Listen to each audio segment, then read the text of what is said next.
ففروا إلى الله إني لكم منه نذير مبين. بسم الله الرحمن الرحيم.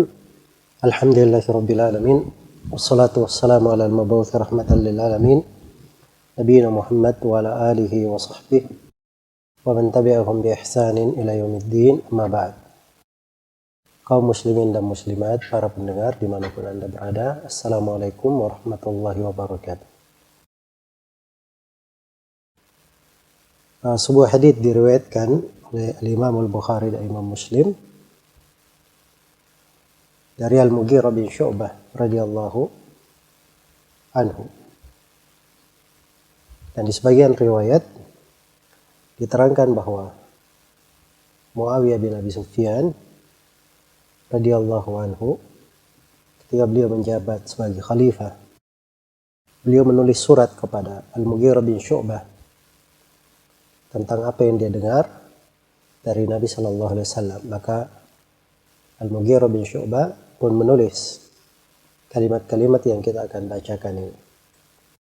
Kata beliau, qala Nabi sallallahu alaihi wasallam, Nabi sallallahu alaihi wasallam bersabda, Inna Allah harrama alaikum uquqal ummahat. Inna Allah harrama alaikum uquqal ummahat wa wa'dal banat wa man'awahat wa kariha lakum qila wa qal wa kathratas su'al wa idha'atal mal. Sungguhnya Allah mengharamkan atas kalian durhaka kepada ibu, mengubur hidup-hidup, mengubur bayi hidup, dan mengharamkan menahan atau meminta apa yang bukan haknya. Allah benci untuk kalian dikatakan begini, dia berkata begini. Banyak bertanya dan menelantarkan harta. Ini kalimat-kalimat ringkas dari wejangan dan petuah Rasulullah SAW, berisi pokok-pokok perkara yang diharamkan. Dan subhanallah, kita melihat etika para sahabat di dalam ilmu dan kesungguhan mereka. Karena Muawiyah radhiyallahu taala anhu, beliau telah menjabat sebagai khalifah. Bersamaan dengan itu, beliau masih menulis surat kepada sahabat yang lain, bertanya tentang hadits-hadits yang didengar dari Rasulullah sallallahu alaihi wasallam. Jadi pelajaran-pelajaran berharga dari lembaran-lembaran kehidupan para sahabat yang penuh dengan keindahan, cahaya terang menjadi panutan untuk umat setelahnya. Para sahabat itu orang-orang yang selalu haus dengan ilmu. Sifat yang pertama. Sifat yang kedua, mereka merendah diri juga. Tidak jabatannya khalifah, tidak jabatannya orang yang lebih terpandang atau lebih banyak ilmunya. Kapan dia tahu ada ilmu pada orang lain, ada hadits didengar oleh sahabat dari Nabi, maka dia akan mencarinya. Yang ketiga, itulah kehidupan yang hakiki, kehidupan yang sebenarnya. Hidup dengan mengumpulkan hadits, mempelajari hadits Rasulullah, mendengarkan hadits-hadits Nabi sallallahu alaihi wasallam. Seperti kajian kita ini, kita selalu membaca satu hadits, menerangkannya dari panduan individu panduan di dalam bermasyarakat maupun di dalam bernegara. Karena di dalam hadis itu, itulah kehidupan yang sebenarnya. Iya. Kemudian juga dari sifat para sahabat, mereka tidak dilalaikan oleh kehidupan dunia dari mempelajari ilmu. Walaupun dia sudah menjabat khalifah, tidak dia katakan, oh saya semenjak khalifah saya sibuk, gak ada waktu. Tapi beliau juga menulis surat kepada Al-Mughirah, bertanya hadits-hadits yang didengar dari Rasulullah SAW. Dan ini juga menunjukkan bahwa sebagian sahabat itu mengambil manfaat ilmu dari sebagian sahabat yang lain. Orang-orang yang selevel, rekan di dalam belajar, di dalam beraktivitas, dalam kedudukan, bukan artinya dia tidak perlu kepada orang lain. Iya. Sebab ilmu itu tidak terkumpul semuanya pada satu orang. Kadang ada yang mengetahui satu ilmu mudah, tapi itu luput dari seorang alim yang besar. Karena ilmu itu anugerah, pemberian dari Allah Subhanahu wa Ta'ala. Dan kesempurnaan itu hanya milik Allah. Dan jenjang yang terbaik di dalam ilmu adalah tingkatan para nabi dan para rasul, kemudian para sahabat mereka. Inilah ilmu yang sampai kepada kita dari sahabat Rasulullah SAW. Dikatakan di sini, qala Nabi SAW, Nabi SAW bersabda, Inna Allaha harrama alaikum uquqal ummahat. Sungguhnya Allah mengharamkan atas kalian durhaka kepada ibu-ibu. Iya. Penyebutan ibu di sini, ini penyebutan yang terpentingnya. Karena Nabi SAW ketika ditanya, siapa yang paling didahulukan dalam berbakti di antara kedua orang tua, maka Nabi berkata, ummaka, thumma ummaka, thumma ummaka, thumma abu. Iya. Atau ummuka, thumma ummuka, thumma ummuka, thumma abu. Ibumu, kemudian ibumu, kemudian ibumu, kemudian ayahmu. Jadi ayah di urutan yang keempat. Iya. Jadi dahulu disebut durhaka kepada para ibu, bukan artinya boleh durhaka kepada ayah. Tapi maksudnya durhaka kepada para ibu itu lebih dahsyat pengharamannya. Durhaka itu lawan dari berbakti. Banyak bentuk durhaka itu. Berkumpul pada mana dia menyakiti orang tuanya dalam ucapan maupun perbuatan, atau bermaksiat terhadapnya, atau keluar terhadapnya. Iya. Itu yang disebut sebagai kedurhakaan. Dan ini adalah hal yang diharamkan oleh Allah Subhanahu wa Ta'ala. Penegasan tahrim di sini, pengharaman. Karena itu syariat ini telah datang dengan perintah untuk berbakti kepada kedua orang tua. Yaitu diterangkan dalam Al-Quran, dalam hadits Rasulullah, dengan berbagai sudut penerangan yang menjelaskan keutamaan, kewajiban, kedudukan, dan agungnya berbakti kepada kedua orang tua itu sebagai ibadah dan amalan salih di sisi Allah Subhanahu wa Ta'ala. Kemudian yang kedua, wa'dal banat. Allah haramkan atas kalian mengubur bayi perempuan hidup-hidup. Ini peringatan akan suatu kejadian yang banyak terjadi di masa jahiliyah. Apabila mereka diberi kabar gembira dengan bayi perempuan, maka mereka sangat malu. Dan kadang mereka kubur bayi perempuan itu hidup-hidup. Maka perbuatan keji ini ketika Islam datang, hal tersebut diperingatkan dengan sangat keras. Dijelaskan di berbagai tempat dalam Al-Quran tentang pengharamannya. Dan di sini Nabi SAW tegaskan akan haramnya hal tersebut.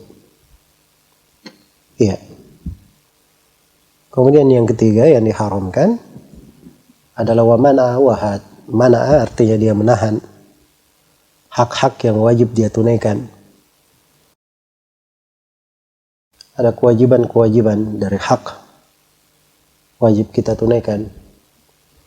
Ada hak Allah terhadap kita, hak Rasulullah SAW, hak para sahabat, orang-orang salih, para guru, hak kaum mukminin secara umum, hak orang tua, hak pasangan hidup kita suami maupun istri, hak anak-anak, hak tetangga, hak kepala negara, berbagai hak diwajibkan di dalam syariat. Maka menahan hak itu adalah hal yang ditegaskan pengharaman di dalamnya. Demikian pula wahad, dia meminta hal yang bukan haknya, meminta perkara yaitu bukan miliknya, atau menginginkan sesuatu secara syar'i atau secara qadari itu bukanlah milik dia, tidak boleh diambil. Iya. Maka itu adalah hal yang diharamkan. Kalau dia meminta perkara yang bukan haknya, itu adalah hal yang diharamkan. Kemudian dikatakan wa kariha, dan Allah membenci pengharaman. Dan kata tahrim, pengharaman, dan karaha, membenci, itu semuanya bermakna haram ya kalau di dalam istilah syar'i.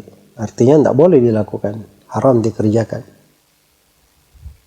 Hanya saja dari sudut pengharamannya bertingkat-tingkat pengharaman itu. Ada hal yang sangat diharamkan, ada yang diharamkan tapi tingkatannya di bawah. Ada hal yang disepakati oleh para ulama tentang haramnya, ada hal yang di dalam pengharamannya ada rincian, sebagian sudutnya masuk di dalam hal yang dimakruhkan. Iya. Karena itu hadits ini datang di dalam sebuah riwayat dengan lafaz wayanha, dan Nabi melarang. Disebutkan 3 yang pertama dengan melarang, 3 yang kedua juga dengan wayanha, dan Nabi melarang.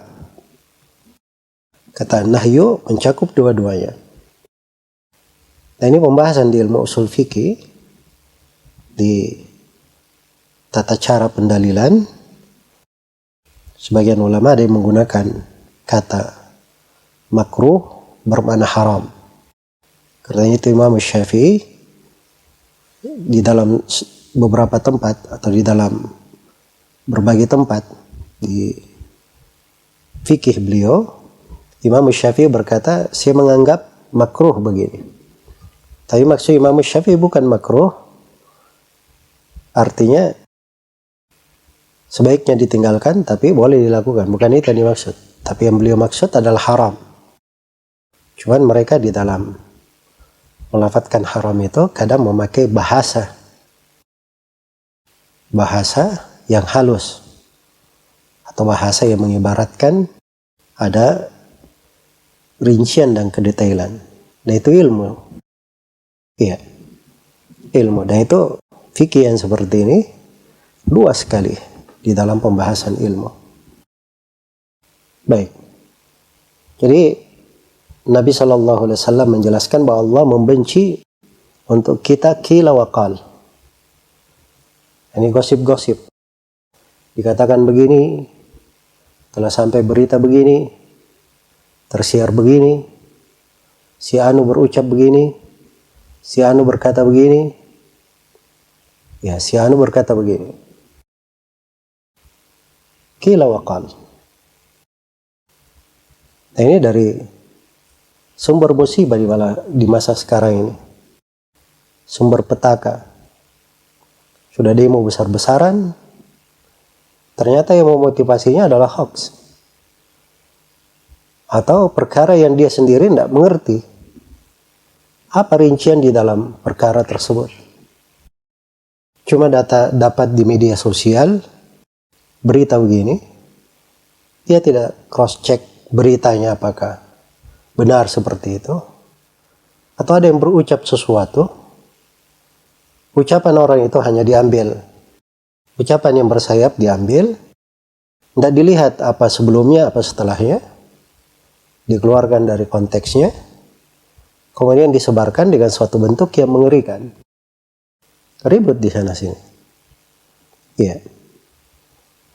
Jadi ada orang-orang yang, naudzubillah, sekarang ini profesinya di situ.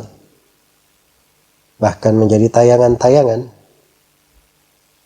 entertainment untuk pemberitaan, gosip-gosip. Naudzubillah. Padahal itu adalah hal yang diharamkan. Iya, adalah hal yang diharamkan. Jadi seorang misalnya memukul orang lain, itu langsung ditanya apa hukumnya. Si fulan memukul anak kecil, wah itu hukumnya haram. Tapi kalau dia berbicara dengan dosa, itu dianggap biasa. Padahal kadang kalimat yang dia berbicara dengan dosa itu lebih dahsyat dari membunuh seorang mukmin. Dari membunuh seorang mukmin. Karena itu hati-hati di dalam qila wa qal ini. Dikatakan begini, sini berkata begitu, sini berkata begitu. Hal yang tidak ada manfaatnya, kadang masuk ke dalam hal yang diharamkan, kadang masuk dalam ghibah, menceritakan aib seseorang yang dia tidak senangi, atau kadang masuk dalam namimah, mengadu domba. Dan yang paling besar dosanya itu kalau dia melakukan hal ini terkait dengan pemerintah, terkait dengan kepala negara, terkait dengan pemimpin. Iya. Sebab kalau dia bercerita seperti itu, dia sudah masuk di dalam berbagai dosa. Dosa dia tidak taat kepada Allah dan Rasulnya. Dosa karena dia tidak memuliakan pemerintah, padahal Nabi perintah untuk hal itu. Dosa karena harusnya pemerintah itu didoakan, malah dia sebenarnya menggosipi, ya sumbernya tidak jelas. Bahkan kadang naudzubillah membangun hukum-hukum yang sangat berlebihan di belakang hal tersebut. Jadi manusia beraneka ragam di dalam hal ini. Iya. Ini diantara kekeliruan yang sangat besar harus diperbaiki. Makanya qila wa qal ini dikatakan begini, berkata begini. Ya itu dari hal yang menghilangkan sebagian dari kebahagiaan. Jadi kalau ingin dapat sebagian kebahagiaan, hindari qila wa qal. Tidak usah dengarkan hal-hal yang tidak ada urusannya dengan kita, tidak ada kaitannya dengan kehidupan kita. Kita tidak ditanya di sakaratul maut, tidak ditanya di alam kubur tentang hal itu, tidak ditanya oleh Allah di hari kiamat. Iya. Wa kariha lakum qila wa qal. Katakan begini, katakan begitu. Demikian pula wa kathratas su'al, dan banyak bertanya, banyak meminta. Bisa begitu penerjemahannya. Ada dua makna kathratus su'al itu. Pertama banyak bertanya, bertanya yang tidak bermanfaat. Ya ayyuhalladzina amanu la tas'alu an asya' in tubda lakum tasu'kum. Ya orang-orang yang beriman, jangan kalian bertanyakan sesuatu kalau tanpa kejelasannya menjadi jelek bagi kalian. Ya, kalian bertanya pada hal yang tidak penting, tidak perlu. Hal yang tidak sama sekali tidak membawa manfaat untuknya, tidak menambah keimanannya, tidak mendekatkannya kepada Allah. Demikian pula dibenci banyak meminta kepada orang hal yang tidak diperlukan. Padahal seorang muslim itu dari sifat penduduk surga afifun muta'affif. Dia mulia dirinya, menjaga kehormatan diri. Itu diantara sifat mereka. Iya. Maka ini dari hal yang dibenci. Kemudian yang terakhir, wa idha'atul mal. Allah membenci atas kalian penelantaran harta. Harta yang ditelantarkan. Membuang harta bukan pada tempatnya. Ya, kalau dia ada kelebihan pada harta, dia sedekahkan, dia gunakan pada kebaikan. Karena itu amanah akan ditanyakan pada hari kiamat. Wala tus'alunna yawma idzin 'anil na'im. Sungguh mereka akan ditanya tentang hal tersebut, atau akan ditanya pada hari kiamat tentang segala kenikmatan. Iya. Ini penjelasan ringkas terkait dengan hadits yang agung ini. Sebenarnya banyak uraian dan rincian terkait dengannya. Tapi pahami kaidah-kaidah pokok ini. Ketentuan-ketentuan tegas. Iya. Di dalam hadits yang agung ini. Inna Allah harrama alaikum huquqal ummahat. Sungguhnya Allah mengharamkan atas kalian durhaka kepada para ibu. Termasuk kedua orang tua. Ayah juga. Tapi ibu lebih diharamkan lagi. Iya. Allah mengharamkan atas kalian huquqal ummahat wa wa'dal banat, dan mengubur bayi perempuan hidup-hidup. Ini peringatan akan budaya buruk di masa jahiliyah. Wa mana'ah wahad, dan mengharamkan menahan hak atau meminta apa yang bukan haknya. Wa kariha lakum qila wa qal wa kathratas su'al wa idha'atal mal. Dan Allah benci atas kalian ya ucapan yang tidak jelas, dikatakan begini, dia berkata begitu. Dan Allah benci banyak bertanya, serta Allah benci menelantarkan harta. Semoga Allah Subhanahu wa taala memberikan afiat untuk kita semua, menghindari dosa-dosa yang seperti ini dan dosa-dosa yang semisal dengannya atau lebih besar darinya. Dan semoga Allah menjauhkan kita semua dari segala dosa yang tampak maupun yang tidak tampak, yang besar maupun yang kecil, yang rahasia maupun terang-terangan. Dan semoga Allah Subhanahu wa taala selalu merahmati kita dan menaungi kita dengan taufiknya, hidayahnya, karunia-Nya, penjagaannya, dan memberikan kepada kita afiat, keselamatan dan kesehatan, serta menjadikan negeri kita ini sebagai negeri yang aman, damai dan sentosa, dan memberi taufik kepada semua pimpinan kita di negeri ini agar supaya dibantu di atas ketaatan dalam berkhidmat untuk rakyat dan kebaikan manusia, serta menjadi sebab orang-orang lebih dekat kepada Allah Subhanahu wa taala. Innahu waliyyu dzalika wal qadiru alaihi wallahu taala alam.